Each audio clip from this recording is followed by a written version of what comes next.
Hello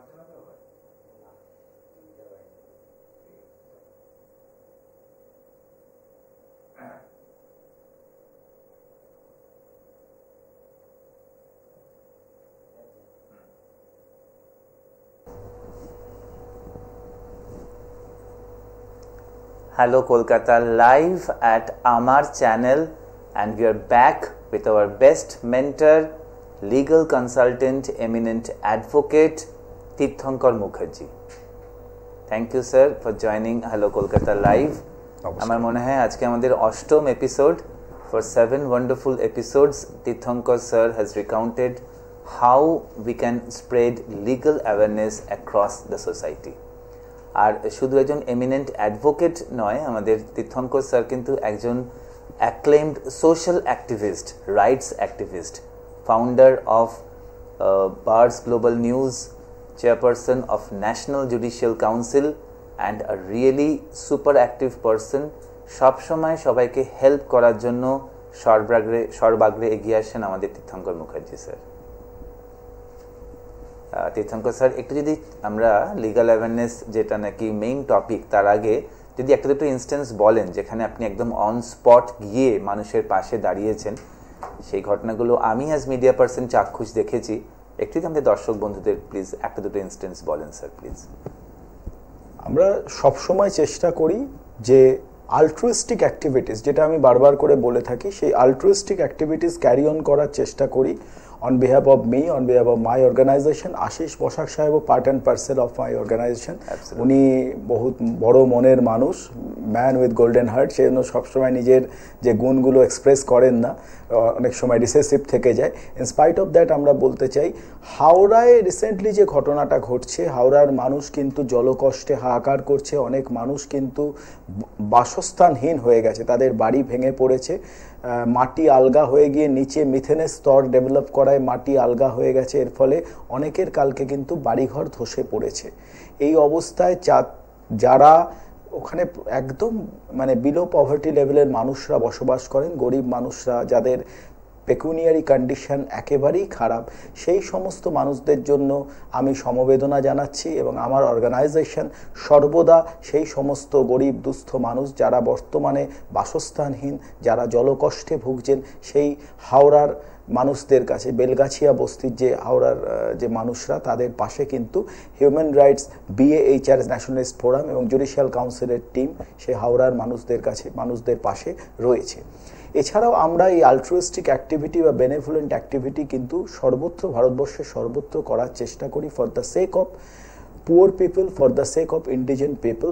আমরা চেষ্টা করি তাদেরকে যেমন সামাজিক সুরক্ষা দেওয়ার জন্য, তাদের যে সোশ্যাল সিকিউরিটির ব্যাপার আছে, যে সোশ্যাল সিকিউরিটি তাদের universal Declaration of Human rights সেই সোশ্যাল সিকিউরিটির মান্যতা দেয়, সেই সোশ্যাল সিকিউরিটি যাতে তারা পায়, যাতে তাদের সেই সোশ্যাল সিকিউরিটির কোনো রকম ভায়োলেশন না হয়, সেই ব্যাপারগুলো কিন্তু দেখি।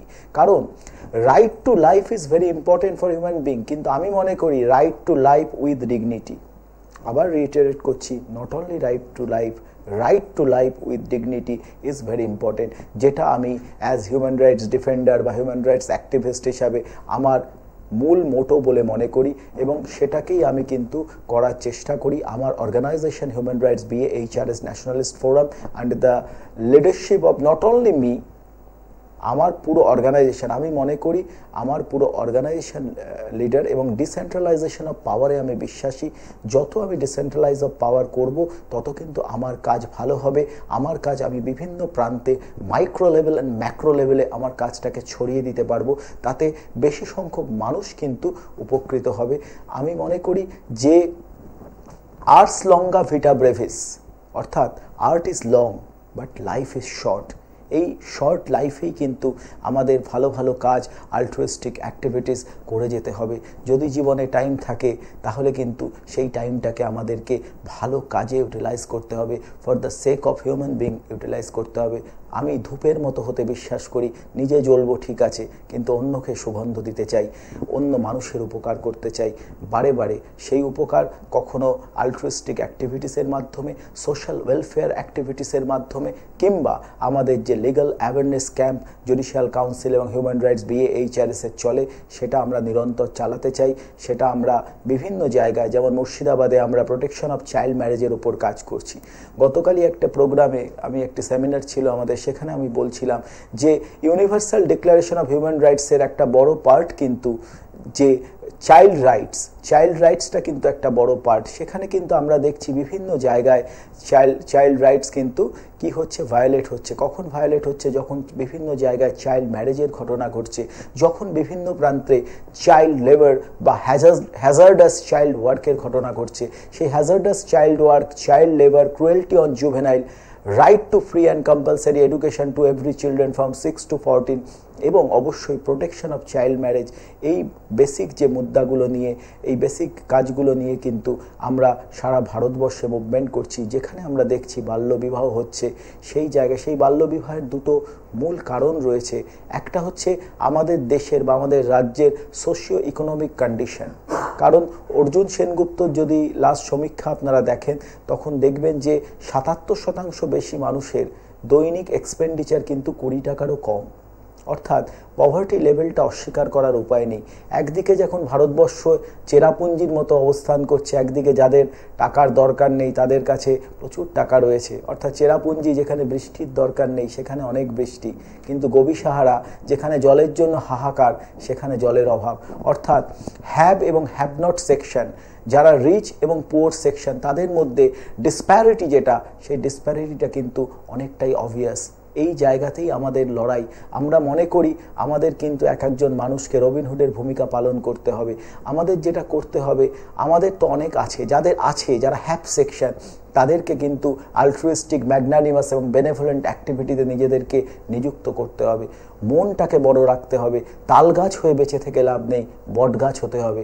বট গাছ হয়ে 10টা মানুষকে ছায়া দিতে হবে, 10টা মানুষের উপকার করতে হবে। আর সেই উপকার একার দ্বারা করা কিন্তু ডিফিকাল্ট। সেই জন্যই কিন্তু অর্গানাইজেশনের দরকার। অর্গানাইজড হতে হবে, অর্গানাইজড হয়ে করতে হবে। আমরা যদি দেখি যে ইউনিভার্সাল ডিক্লারেশন অফ হিউম্যান রাইটসের যে আর্টিকেলসগুলো আছে, তার মধ্যে কিন্তু যে সোশ্যাল অ্যাক্টিভিটি করার রাইটও আমাদের কিন্তু রয়েছে, যেটা 1948-এর 10th December United Nation General অ্যাসেম্বলিতে যেটা অ্যাডপশন হয়, Universal Declaration of Human Rights. সেটা কেন অ্যাডপশন হয় আমরা সবাই জানি। দ্বিতীয় বিশ্বযুদ্ধ বা সেকেন্ড ওয়ার্ল্ড ওয়ারের যে অ্যাট্রোসিটি, সেই অ্যাট্রোসিটি মানুষকে নাড়িয়ে দিয়েছিল মারাত্মক পরিমাণে। কিন্তু গ্রস হিউম্যান রাইটস ভায়োলেশন যেটা আমরা বলি, সেটা কিন্তু সেকেন্ড ওয়ার্ল্ড ওয়ারে হয়েছিল। সেখান থেকে বাঁচার জন্য, সেখান থেকে একটা রেমেডি বার করার জন্য, ইন সার্চ অফ পিস, মানুষ কিন্তু এই Universal Declaration of Human Rights adopt করে। ফ্রান্সের প্যারিসে ইউনাইটেড নেশন জেনারেল অ্যাসেম্বলিতে 1948-এর 10th ডিসেম্বর এটার অ্যাডপশন হয়। এবং এর যদি আমরা 1 নম্বর পয়েন্টটা দেখি, আর্টিকেল 1 দেখি, every human beings are born free and equal. তাহলে যদি আমরা আর্টিকেল 2 দেখি, তাহলে কিন্তু নো ডিসক্রিমিনেশন, অর্থাৎ আমরা যে রাইটটা আমরা পাচ্ছি, সেই রাইটটা কিন্তু আমরা সেটা জাতি, ধর্ম, বর্ণ নির্বিশেষে, অর্থাৎ কাস্ট, ক্রিড, রিলিজিয়ন, কালার কোনো কিছু দেখা হবে না। প্রত্যেকটা মানুষ কিন্তু উইদাউট ডিসক্রিমিনেশন সেই রাইটের অধিকারী হবে। এবং সেই রাইটটা যেমন ইনহেরেন্ট রাইট, 3টে পয়েন্ট খুব ইম্পর্টেন্ট। ইনহেরেন্ট রাইট, সেই রাইটটা ইউনিভার্সাল রাইট। 3 নম্বর হচ্ছে ইনএলিয়েনেবল রাইট। ইনএলিয়েনেবল কেন বললাম আমি? That can not be taken away. কারণ আপনি যে রাইটটা পাচ্ছেন, সেই রাইটটা পাচ্ছেন by virtue of human being. এই রাইটটা কোনো দাদা, কাকা, মামা বা কোনো স্টেট আপনাকে দিচ্ছে না। By virtue of human being আপনি কিন্তু সেই রাইটটার অধিকারী। এবং সেই রাইটটা যাতে রক্ষা পায়, আপনার সেই রাইটটা কোনোভাবে যাতে ভায়োলেট না হয়, তার জন্য কিন্তু আমরা হিউম্যান রাইটস ডিফেন্ডাররা রয়েছি। আমরা বিভিন্ন স্ট্যাচুটারি বডির সাহায্য নিয়ে, প্রত্যেকটি স্টেটে একটা করে হিউম্যান রাইটস কমিশন থাকে এবং ন্যাশনাল হিউম্যান রাইটস কমিশন রয়েছে। আমরা যারা হিউম্যান রাইটস ডিফেন্ডার, তারা কিন্তু এই স্ট্যাচুটারি বডি এবং আপনাদের মধ্যে একটা ব্রিজের মতো কাজ করি। এখানে বলে রাখা দরকার, বিভিন্ন মানুষ কিন্তু তাদেরকে এই যে হিউম্যান রাইটস সংগঠন অনেক আছে যারা ম্যালাফাইড ইন্টেনশনাল অ্যাক্টিভিটিতে যুক্ত হয়ে যাচ্ছে, যারা নিজেকে বিভিন্ন জায়গায় ইম্পারসোনেট করছে। ইম্পারসোনেট ব্যাপারটা কি? এটা আইনের একটা কথা। এর মানে হচ্ছে আপনি যেটা নয় সেটা বলে লোকের কাছে নিজেকে জাহির করা। তাই এই বিভিন্ন হিউম্যান রাইটস ডিফেন্ডাররা যারা আছে তারা সারা ভারতবর্ষ জুড়ে তাদের যে আলট্রুইস্টিক ম্যাগনানিমাস অ্যাক্টিভিটি বা জেনারেস অ্যাক্টিভিটিসের বদলে তাদের কিন্তু মানি আর্নিংটা তাদের মুখ্য বিষয় হয়ে দাঁড়াচ্ছে। তাই নিজেদেরকে কখনো কমিশনের লোক, কখনো কাউন্সিলের লোক, এইসব স্ট্যাচুটারি বডি বলে বিভিন্ন জায়গায় পরিচয় দিয়ে মানুষকে ফ্লামাক্স করছে। এরা কিন্তু ইম্পারসোনেটর, এরা কিন্তু চিটার, যারা একটা ম্যালাফাইড ইন্টেনশন নিয়ে কাজ করছে, যারা একটা ডেলিনকোয়েন্ট অ্যাক্টিভিটিস করার ইন্টেনশন নিয়ে কাজ করছে। আবার বলে রাখছি, একজন হিউম্যান রাইটস অ্যাক্টিভিস্ট হিসাবে যেমন প্রদীপের আলো আছে, প্রদীপের নিচে অন্ধকার আছে, সেই অন্ধকারটা আপনাদের সামনে শেয়ার করা দরকার। এই সমস্ত ফেক হিউম্যান রাইটস অর্গানাইজেশন, এই সমস্ত ফেক হিউম্যান রাইটস অ্যাক্টিভিস্ট থেকে অলওয়েজ দূরে থাকুন। এদের যারা নিজেদেরকে স্ট্যাচুটারি বডি হিসাবে মিসরিপ্রেজেন্ট করছে, ইম্পারসোনেট করছে, এগুলো কিন্তু ইম্পারসোনেশন, চিটিং। এটা কেন করছে? For the sake of wrongful gain of theirs and for the sake of wrongful loss of yours। এবং এর মধ্যে একটা ইনডিউসমেন্ট থাকছে। যে কটা কথা বললাম, wrongful gain, wrongful loss and inducement, এগুলো কিন্তু চিটিংয়ের ইনগ্রিডিয়েন্টস। তাই এই সমস্ত চিটের থেকে দূরে থাকুন, এই সমস্ত ম্যালাফাইড ইন্টেনশনাল অ্যাক্টিভিস্টদের থেকে, এই সমস্ত প্যাথোলজিক্যাল ফ্যাবুলিস্ট যারা, সেই প্যাথোলজিক্যাল ফ্যাবুলিস্টের থেকে দূরে থাকুন। আমি সবসময় বলি, leadership is about taking responsibility, leadership is not about making excuses. যারা লিডার হবে, কারণ এফিশিয়েন্ট কখনো সাফিশিয়েন্ট হয় না, এফিশিয়েন্ট কিন্তু কম হয়। যারা লিডার হবে তাদের কোনো এক্সকিউজের জায়গা নেই, তাদের ফিল্ডে থেকে কাজ করতে হবে। এই যে বললাম, আর্ট লঙ্গা ভিটা বেবিস, অর্থাৎ art is long but life is short. এই শর্ট লাইফের মধ্যেই আপনাকে এমন কাজ করতে হবে যাতে 100 বছর পরেও মানুষ আপনাকে মনে রাখে। এটা ইম্পর্টেন্ট। 100 বছর বেঁচে থাকাটা ইম্পর্টেন্ট না, জীবনে এমন কিছু কাজ করে যান যাতে 100 বছর পরেও আপনাকে আপনার কাজের জন্য, আপনার আলট্রুইস্টিক অ্যাক্টিভিটির জন্য, আপনার ব্রেভ অ্যাক্টিভিটির জন্য, আপনার এক্সাম্পলারি অ্যাক্টিভিটিসের জন্য আপনাকে লোকে মনে রাখে। আমরা হিউম্যান রাইটস BAHRS ন্যাশনালিস্ট ফোরামের মাধ্যমে, কিংবা জুডিশিয়াল কাউন্সিল, কিংবা the fourth state of India, আমাদের যে কটি সংগঠন রয়েছে সেই সংগঠনের মাধ্যমে, এখানে বলে রাখা ভালো, আশিসবাবুরও যে অর্গানাইজেশন রয়েছে রোটারি এবং লায়ন্স ক্লাব, রোটারি কসবা এবং লায়ন্স ম্যাগনেট, তার মাধ্যমেও আশিসবাবু অনেক ভালো ভালো আলট্রুইস্টিক কাজ করে। এবং আমি ফরচুনেট, ইটস মাই সেরেন্ডিপিটি আমি বলবো, যে কারণ আশিসবাবুর সাথে আলাপ হওয়া কিন্তু কোনো প্ল্যান্ড ব্যাপার নয়, এই জন্যই সেরেন্ডিপিটি বলছি। একটা আকস্মিক সৌভাগ্য যেটাকে আমরা বলি, সেই আকস্মিক সৌভাগ্য আমার, যে উনিও ওনার এই আলট্রুইস্টিক কাজে, বেনেভোলেন্ট কাজে, ম্যাগনানিমাস কাজে আমাকে পার্ট অ্যান্ড পার্সেল করে। কারণ উনিও নিরন্তর রিলেন্টলেস মানুষের জন্য, for the sake of indigent people, for the sake of poor people, for the sake of vulnerable women, উনি কিন্তু কাজ করে যাচ্ছে বিভিন্ন জায়গায়। ক্যানিংয়ে, বিভিন্ন দক্ষিণ 24 পরগনার ক্যানিংয়ে উনি প্রচুর আলট্রুইস্টিক অ্যাক্টিভিটিস করেন ওনার অর্গানাইজেশনের মাধ্যমে। তাই এটা বলে রাখা ভালো, কারণ ভালো মানুষের ভালো গুণগুলো মানুষের কাছে তুলে ধরা ভালো। যারা গুড ইন্টেনশন, বোনাফাইড ইন্টেনশন নিয়ে কাজ করে, যাদের মোটো থাকে মানুষের ভালো করা। আমি বলি, ফ্যাসি কুয়াট পটুই ফ্যাসিয়েন্ট মিলিওরে পোটেন্টেস, মানে আগেকার দিনে যখন প্রেডেসেসররা সাকসেসরদের দায়িত্ব দিত তখন এই কথাটা বলতো, ফ্যাসি কুয়াট পটুই, মানে যে I have done what I could and let them do your duty, let them do your best। তারা তাদের সাকসেসর, যে আমি যা করতে পারতাম সেটা করেছি, ফ্যাসি কুয়াট পটুই ফ্যাসিয়েন্ট মিলিওরে পোটেন্টেস। এবার তোমার যেটা বেস্ট, আরও এগিয়ে নিয়ে যাওয়ার, সেটা তুমি করো। এটা বিভিন্ন সাম্রাজ্যের যারা প্রেডেসেসর তারা তাদের সাকসেসরদের বলতেন। আমিও মনে করি সেটা, যে যখন আমাদের যদি টাইম থাকে, টাইমটা শর্ট আমাদের কাছে, যার লাইফ স্প্যানটা কিন্তু অনেক কম, এই কম লাইফ স্প্যানের মধ্যেই কিন্তু আমাদের এই আলট্রুইস্টিক অ্যাক্টিভিটিস করতে হবে।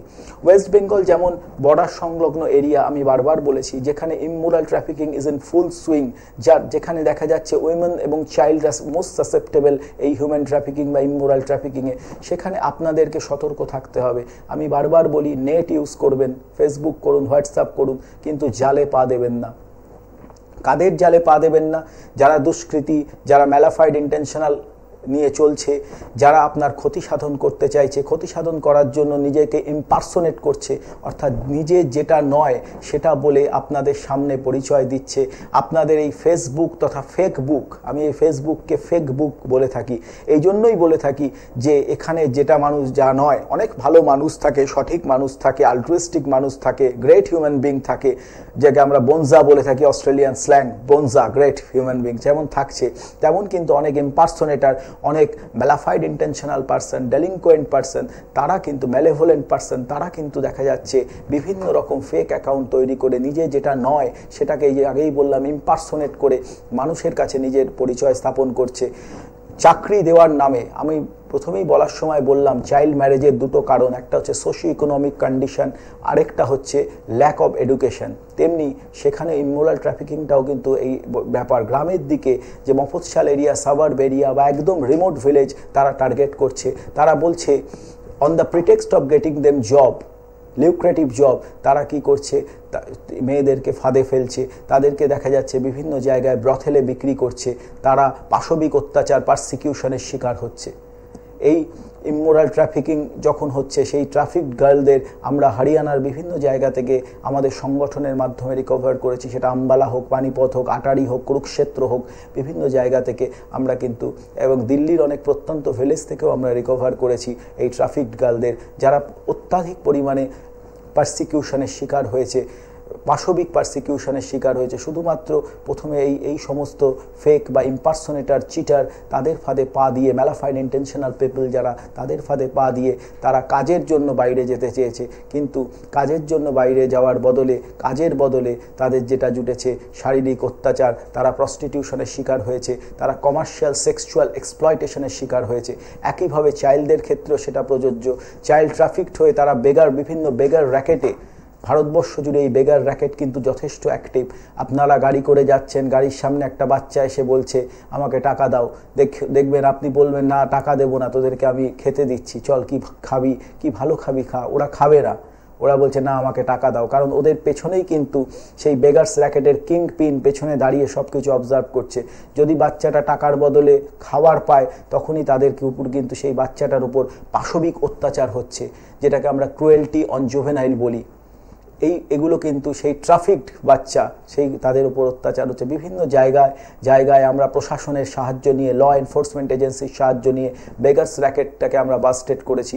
সেটা ওয়েস্ট বেঙ্গলের কোনো বিভিন্ন জায়গা হতে পারে, ওয়েস্ট বেঙ্গলের বাইরে হিন্দি বলয়ের বিভিন্ন, উত্তরপ্রদেশের বাস্তি বলে একটা জায়গা থেকে করেছি, রাজস্থানের শিখার বলে একটা জায়গা থেকে করেছি, হরিয়ানার বিভিন্ন জায়গা থেকে করেছি, মধ্যপ্রদেশের বিভিন্ন জায়গা থেকে, যেগুলো সো কল্ড হিন্দি বলয়, সেখান থেকে করেছি। নর্থ ইস্ট থেকে আমরা 1-2বার রিকভার করেছি এই রকম ট্রাফিকড চাইল্ডদেরকে। তাই এই ইমোরাল ট্রাফিকিং যেহেতু বর্ডার, ওয়েস্ট বেঙ্গলে বিশেষ করে বর্ডার সংলগ্ন এরিয়া বলে, আপনি নদিয়া ডিস্ট্রিক্টে চলে যান, গেদে বর্ডার, উত্তর 24 পরগনায় বসিরহাট বা বনগাঁ পেট্রাপোল বর্ডার, দক্ষিণ 24 পরগনায় বর্ডার রয়েছে, মালদায় বর্ডার রয়েছে, মুর্শিদাবাদে জলঙ্গিতে বর্ডার রয়েছে, রায়গঞ্জে রাধিকাপুরে বর্ডার রয়েছে। তাহলে সমস্ত এই বর্ডার অ্যাডজাসেন্ট এরিয়াগুলো কিন্তু যেমন ক্রিমিনাল অ্যাক্টিভিটিস হচ্ছে, যেমন ইনফিল্ট্রেশন হচ্ছে বর্ডারে, তেমনি কিন্তু এই ট্রাফিকিংও ফুল সুইংয়ে বর্ডার সংলগ্ন এরিয়ায় হচ্ছে। আরেকটা যে ব্যাপার চাইল্ড ম্যারেজ বললাম, সেটা মূলত আমরা মুর্শিদাবাদে করেছি। এছাড়া সাউথ 24 পরগনা, নর্থ 24 পরগনা, বিভিন্ন জায়গায় child protection officer, BDO, SDO সহযোগিতায়, অবশ্যই লোকাল পুলিশের সহযোগিতায় আমরা বিভিন্ন চাইল্ড ম্যারেজ কিন্তু আটকাতে পেরেছি। যখন সেখানে আটকাতে গিয়ে অনেক বাধার সম্মুখীন হয়েছি, ওই বললাম সোশিও ইকোনমিক কন্ডিশন এবং মানুষের ল্যাক অফ এডুকেশন। তাই জন্য মানুষ মনে করছে আমার মেয়ের আমি বিয়ে দিচ্ছি, আপনারা বলার কে? এই জায়গাটাই বোঝাতে হবে যে আপনার মেয়ের আপনি বিয়ে দিচ্ছেন ঠিক আছে, কিন্তু প্রাপ্তবয়স্ক মেয়ের বিয়ে দিন, কোনো মাইনর চাইল্ডের আপনি বিয়ে দিতে পারেন না। Just because of you are guardian আপনি যা কিছু করতে পারেন না। আপনি অবশ্যই তার ওয়েলফেয়ার করুন, ভালো করে তাকে নারিশ করুন, ভালো করে তাকে লুক আফটার করুন, সেটা আপনার ডিউটি, কিন্তু তার জীবন নষ্ট করার কোনো অধিকার আপনার নেই। একটা মাইনর গার্লের বিয়ে দিয়ে তার জীবনটা নষ্ট করার কোনো রকম অধিকার আপনার নেই। তার বিপক্ষেই আমরা সেটাকে বন্ধ করার জন্য প্রশাসনের সহযোগিতায় আমরা কিন্তু আসব, এবং সেটা যেখানেই ভারতবর্ষের যে জায়গায় চাইল্ড ম্যারেজ হবে, যেটা আমাদের দৃষ্টিগোচর হবে, যেটা আমাদের নজরে আসবে, সেই চাইল্ড ম্যারেজটাকে প্রতিরোধ করার কিন্তু আমরা চেষ্টা করব। সেখানে আমরা স্টাম্বলিং ব্লক হয়ে কিন্তু দাঁড়াবো, এটুকু আমি বলতে পারি, এবং আমার অর্গানাইজেশনের সাহায্যেই এটা হবে। আমরা স্যার একটা আমাদের যেটা খুব প্র্যাকটিক্যাল প্রবলেম হয় যখন কোনো রাস্তায় কোনো প্রবলেম হয়, সিভিক ভলেন্টিয়ার্স বা সেখানকার লোকাল পুলিশরা খুবটা বেশি ইনঅ্যাকশনে মানে একটা ভূমিকা নেন, এবং আমরা যখন কমপ্লেন করতে যাই পুলিশ স্টেশনে সেখানেও খুব প্রবলেম ফেস করি। তো এটার খুব একটা চটজলদি সলিউশন কি হতে পারে, মানে আমরা কাকে অ্যাপ্রোচ করলে সেটাকে আমাদের সেই এফআইআর বা জিডিটা নিতে পারেন? খুব রেলিভেন্ট কোয়েশ্চেন করেছেন। প্রথম কথা তো সিভিক ভলেন্টিয়াররা বিভিন্ন জায়গায় যে গাড়ি ধরে বা আপনাদেরকে বিভিন্ন কোয়েশ্চেন করছে বা আপনার ড্রাইভিং লাইসেন্স চাইছে, এটার অধিকার কখনো নেই, not below the rank of sergeant. যদি আপনাকে কোনো কোয়ারি করে তাহলে সার্জেন্টের বিলো র্যাঙ্কের কাউকেই আপনারা কোনো রকম আনসার দেবেন না। সিভিক ভলেন্টিয়ার তো এটা পারে না। বারবার অনারেবল হাইকোর্ট কিন্তু এই দৃষ্টি আকর্ষণ করেছে, পুলিশ প্রশাসনের ডিজিকে বলেছে, হোম সেক্রেটারিকে বারবার করে বলা হয়েছে যে সিভিক ভলেন্টিয়ার দিয়ে আপনারা লেজিটিমেট ডিউটি করাবেন না। সিভিক ভলেন্টিয়ার কোনো কিছু মানুষের কাছে চাইতে পারে না, সিভিক ভলেন্টিয়ার কোনো এনকোয়ারি করতে পারে না। সে ট্রাফিকের ক্ষেত্রেই হোক, অর্থাৎ এনআই ক্যাডার আই ক্যাডার দুটো ভাগ থাকে। যে এনআই ক্যাডার যারা আছে, নন ইনভেস্টিগেটিভ ক্যাডার, তারা মূলত ট্রাফিকের কাজ করেন, আর আই ক্যাডার ইনভেস্টিগেটিভ ক্যাডার যারা আছেন তারা মূলত থানার কাজ করেন।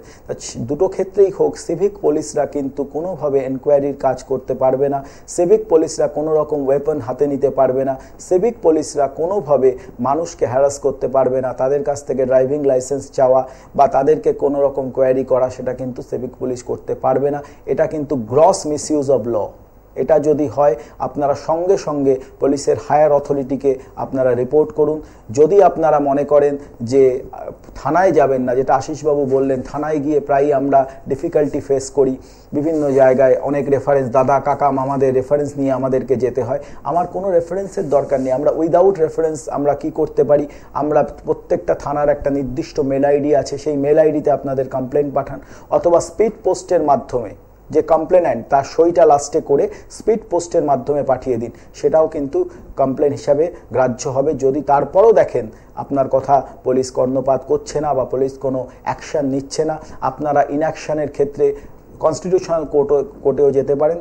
দুটো রেমেডি আছে, ম্যাজিস্ট্রেরিয়াল এনকোয়ারি রেমেডি আছে 175 ক্লজ 3, যেটা আগে 156 ক্লজ 3 ছিল, সেটা করে আপনারা রেমেডি করতে পারেন, অথবা আর্টিকেল 226-এ আপনারা অনারেবল হাইকোর্টে writ petition, police inaction writ petition করতে পারেন for the lackadaisical approach on the part of investigative agency, police inaction করতে পারেন। আপনাদের দেখতে হবে যাদের এগেনস্ট ইনঅ্যাকশন করছেন তারা আর্টিকেল 12-এর আয়তায় আছে কিনা। আর্টিকেল 12-এর আয়তায় কারা থাকে? স্টেট, অর্থাৎ আর্টিকেল 12-এর পারভিউর মধ্যে যারা আছে অর্থাৎ স্টেট, তাদের এগেনস্টে কিন্তু আমরা ইনঅ্যাকশন করতে পারি।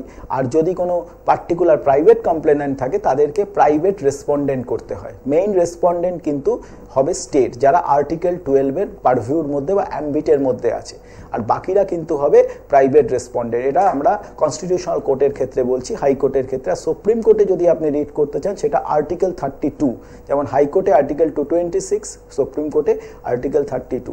কোনো রকমভাবে যদি আপনারা দেখা যায় যে পুলিশি অ্যাট্রোসিটির শিকার হচ্ছেন, পুলিশের হ্যারাসমেন্টের শিকার হচ্ছেন, আমি মনে করি কোনো সময় সব পুলিশ খারাপ, এটা হতে পারে না। আমাদের যেমন অ্যাডভোকেটদের মধ্যে ভালো খারাপ আছে, পুলিশদের মধ্যে আছে, ডাক্তারদের মধ্যে আছে, সব জায়গাতেই কিন্তু ভালো খারাপ মিশিয়ে আছে। কোনো সময় যদি আপনারা হ্যারাসমেন্টের শিকার হন, আপনারা আমাদের অর্গানাইজেশনের যে ফোন নাম্বার আছে 9836560942, এই নম্বরে আপনারা যোগাযোগ করতে পারেন। 24/7 আপনাদের সার্ভিসের জন্য আছে, আপনারা যোগাযোগ করতে পারেন। আপনাদের এবং ল এনফোর্সমেন্ট এজেন্সির মাঝামাঝি আমরা ব্রিজ হিসাবে কাজ করব। এটা কেন করব?